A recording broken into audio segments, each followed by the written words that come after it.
So guys, like the first unit we have is reproduction. So when you are starting reading the chapters, make sure you know the concept first. Like आप कहीं से you can search on YouTube and या फिर आपके teachers जो भी हैं, आप पहले जो कॉन्सेप्ट्स हैं उनको समझिए, then you start reading NCERT ताकि वो आपको अच्छे से समझ में आए।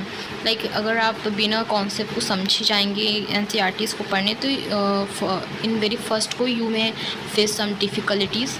सो माय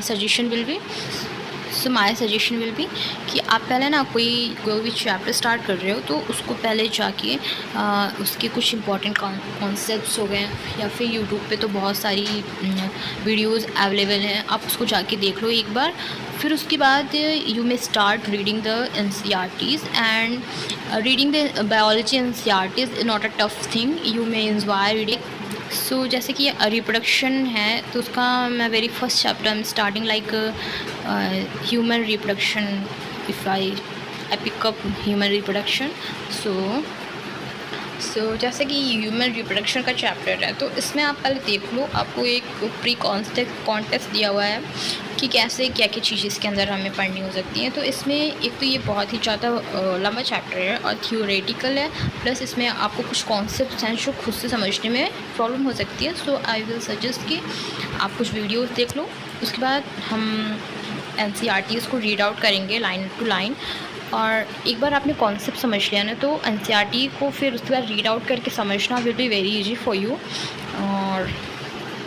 और एक बात ये ना कि जो बोर्ड एग्ज़ामिनेशंस होते हैं तो सबसे ज़रूरी क्या होता है कि वहाँ पे जो क्वेश्चंस लाइक जो भी आते हैं वो एक तो PYQ आपके लिए बहुत ही अच्छे होंगे। PYQ से आप देख सकते हो कि क्योंकि क्वेश्चंस तो रिपीट ही होते हैं, जनरली कॉन्सेप्ट रिपीट होते हैं आई विल से।